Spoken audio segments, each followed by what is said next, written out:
तैमूर साहब, आपने बात सुन ली यार। आज इंकशाफ ये हुआ है कि मेरा तो ख्याल था ये पिछले 15-20 सालों में जो तबाही फेरी है वो पीएमएलएन की गवर्नमेंट, पीपल्स पार्टी की गवर्नमेंट और आपकी गवर्नमेंट, तीनों गवर्नमेंट से कोई स्ट्रक्चरल पॉलिसी रिफॉर्म्स नहीं किए, काम टपाए और फिगर्स जगलिंग करते रहे। आज सारा मलबा डल गया आईएमएफ पे। IMF is here because successive governments mucked up. IMF इसलिए नहीं आया कि IMF ने कोई बंदूक लेके, वो ईस्ट इंडिया कंपनी नहीं है, नालायकी और अपनी गलतियां हैं। इज इट फेयर कि आप IMF पे डाल दे सारा कुछ? कैसे फेयर है मालिक साहब? पहले तो ये कैलकुलेट कर दें कि 76 साल में 73 साल इन्हीं की हुकूमत रही है, या इनकी, या पीपल्स पार्टी की, या इनकी बैकर्स की, किसी और की तो नहीं रही ना। ठीक है, तो उस रेशियो से जो है वो आप ब्लेम भी जो है वो एट्रीब्यूट कर दें और कह दिया अपने। ठीक है, हमने एक बात कही थी इस टाइप के बजटिंग के साथ, और अभी राना एहसान साहब कह रहे हैं कि अगले साल इससे भी खौफनाक होगा अगर इस टाइप की बजटिंग के साथ। इट डजंट मैटर कि पीटीआई आपस में कितनी लड़े ना लड़े, ये हुकूमत अपने वेट के नीचे जो है वो कोलैप्स करेगी। और जिस तरीके की ये दिफा कर रहे हैं, विजन कोई नहीं है, लेकिन जो पेन, जो दर्द जो है वो आम पाकिस्तानी महसूस कर रहा है। और शहबाज राना तो बड़े जो है वो रीजनेबल हो रहे हैं कि कह रहे हैं कि 1 से 3 सैलरीज। आप ये देख लें, जो टॉप स्लैब की भी ये बात करते हैं ना, लेट्स से कि आपकी इनकम है मालिक साहब, you may be upper middle class, लेकिन यू नॉट समवन जो कि करोड़ों हर महीने कमाता है, do has tons of disposable income. आपकी अभी सीधी आधी तनख्वाह जो है वो जाएगी एज टैक्सेबल इनकम, बिल्कुल सही बात। जीएसटी और ये बाकी सारा हटा के मुझे ये बता दें आपको सहूलियात क्या मिल रही। अच्छा, एक और चीज बता दें, ये आगे इन्होंने कहा कि सैलरीड क्लास का टॉप ब्रैकेट 35% हो गया, नॉन सैलरीड का 45%। आखिरी दिन स्लिप इन कर दिया कि 10% का सरचार्ज। अच्छा, वो भी सरचार्ज है, यानी कि जुर्माना है, वो कोई सुपर टैक्स नहीं है, वो जुर्माना है कि आप, क्योंकि आप ज्यादा कमा के टैक्स दे रहे हैं, अब आपको जुर्माना। अच्छा, ये हायर स्लैब पे 3.5% है, ये एक्सप्लेन कर देंगे, लोग मिस इंटरप्रेट कर रहे हैं। टोटल 39 बन जाता है ना जी। नहीं तो फिर आप एक और स्लैब क्रिएट कर देते ना। यही आपको दिखाता है कि ये कितने डर के जो है वो कर रहे हैं। ऐसे नहीं होता। जहां पे अगर इक्विटी की बात है, आपने बिल्कुल ठीक कहा, ये नहीं, मेरे ख्याल में नोशनली पार्लियामेंटेरियंस की तनख्वाहें भी ज्यादा होनी चाहिए। हम जब इनफॉर्मली बात कर रहे थे तो राणा साहब बिल्कुल ठीक कह रहे थे, लेकिन एक वक्त होता है। एग्जैक्टली। और मेरे ख्याल में अभी टाइम आ गया है कि ना सिर्फ हम पार्लियामेंटेरियंस या पॉलिटिकल क्लास की बात करें, ये जो तनख्वाहें इन्होंने बढ़ाई हैं और जो पेंशन में अभी तक कोई खातिर ख्वाह रिफॉर्म नहीं आ रहा, ये आप पे हम पे जो टैक्स लग रहा है ये है 75 अरब रुपए। कल मैंने कैलकुलेशन की है, तनख्वाहें बढ़ाने का total quantum across the federal and provincial governments 1 trillion rupees, यानी 1000 अरब रुपए से ज्यादा है। अच्छा, ऊपर क्या करते हैं जी, प्रॉपर्टी पे जो है इसमें वो 40 अरब, इसमें 40 अरब वो भी ऐड कर लें जो इन्होंने कर्जों के लिए सरकारी मुलाजमों ने अपने लिए रख ली है, 40 अरब वो भी ऐड कर लें उस ट्रिलियन के अंदर। सर वो है, अभी आप देख लें ये कौन से होली काउस बन गए हैं कि वो सरकारी अफसर जो हम पे टैक्स लगाते हैं वो प्रॉपर्टी की सेल परचेज कर सकते हैं, जो आम पाकिस्तानी है वो नहीं कर सकता। किस किस किस्म के, इसी तरह इन्होंने 1 साल पहले 2 साल पहले भी अजीब अजीब किस्म के टैक्स लगाए हैं।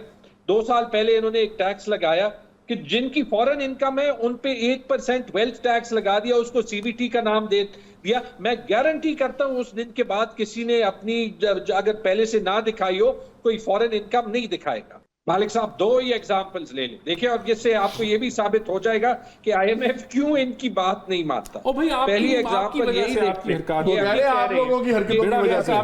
बोलने दे इंसान, बड़े आराम से मैं सुन रहा हूं, trying to get you to defend the अनडिफेंडेबल।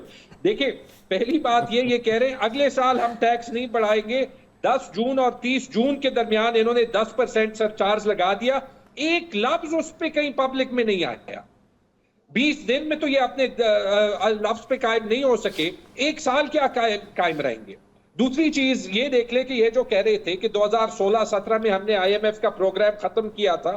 2 बातें, आज आप जो बिजली का बिल पे कर रहे हैं उसमें ज्यादा तो आप इस बात का पे कर रहे हैं कि इन्होंने जो प्लांट्स लगाए थे जिनकी कैपेसिटी पेमेंट्स हम आज दें, पाकिस्तानी कंपनीज हैं, क्यों नहीं हो सकता? पूरे मुल्क की इकॉनमी हॉस्टेज हुई हुई है, इसका और गैस का मिला के कोई 5.5 5.5 ट्रिलियन इसी का सर्कुलर डेट है। क्यों नहीं हो सकता? किसी बंदे ने कहा यार आप फाइनेंशियल इमरजेंसी अनाउंस करें और ये निगोशिएट करें, क्यों नहीं हो सकता? और आप लोगों ने भी क्यों नहीं किए? क्योंकि कुछ मेंबर्स पीटीआई के लोग हैं जिनके पावर प्लांट्स हैं, बाकी इनके लोग हैं जिनके पावर प्लांट्स हैं। वही असल वजह है ना कि पावरफुल लोगों के पावर प्लांट्स हैं। लेट्स बी फेयर मालिक साहब, एक चैलेंज जरूर है। अब जब कॉन्ट्रैक्ट गलत हो जाए, उस कॉन्ट्रैक्ट की एक क्रेडिबिलिटी होती है, वो जो है वो चैलेंज हो सकता है। अगर आपने किसी को बेहतर टर्म्स दे दिए, अब वो क्यों रीनेगोशिएट करें? लेकिन जो चैलेंज है, जो कि पावर डिवीजन जिसपे कोई ब्रेक थ्रू नहीं कर सकी, करने की जरूरत चाहिए। बाय द वे, रीनेगोशिएट करने की कोशिश करनी चाहिए। लेकिन आप सोचें, अगर आप दूसरी तरफ होते तो इतनी आसानी से करते। आपके पास 2,500 अरब रुपए का एक मार्जिन है कैपेसिटी पेमेंट्स में। आर यू टेलिंग मी, और ये मैं अपनी हुकूमत में भी पावर डिवीजन को कहता था कि why don't we use this money, right, by setting aside some portion and trying to increase the amount of electricity that is used. Exactly. ये तो आप मुझे नहीं कह सकते ना कि पाकिस्तान में हर कोई इतनी बिजली इस्तेमाल कर रहा है कि यहाँ पे जो है। Let's divorce yourself from political alliances for a minute. Genuinely as an economist, कोई पॉजिटिव ट्रेंड नजर आता है इसमें? देखिए, वो विजन नहीं है। पहले तो ये आईटी का देख लें। IT industry unhappy with budget proposals, ये बिजनेस रिकॉर्डर 13 जून, ठीक है, यहां तक तो बात खत्म हो गई आईटी की।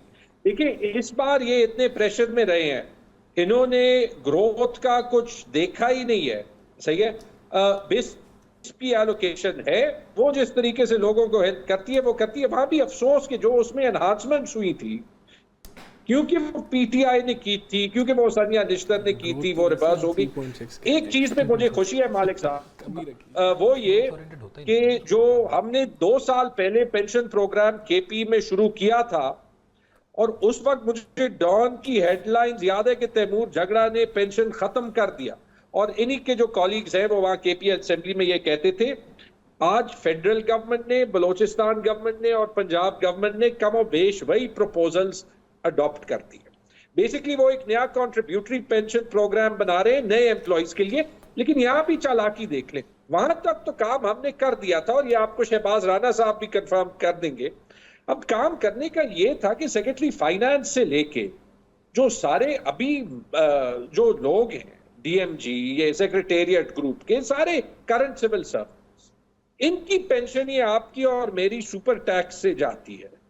तो ये अपने पेंशन की तरफ कोई कंट्रीब्यूशन करते ना, बाकी काम तो वो पॉलिटिकली वायबल हो गया क्योंकि हमने किया था।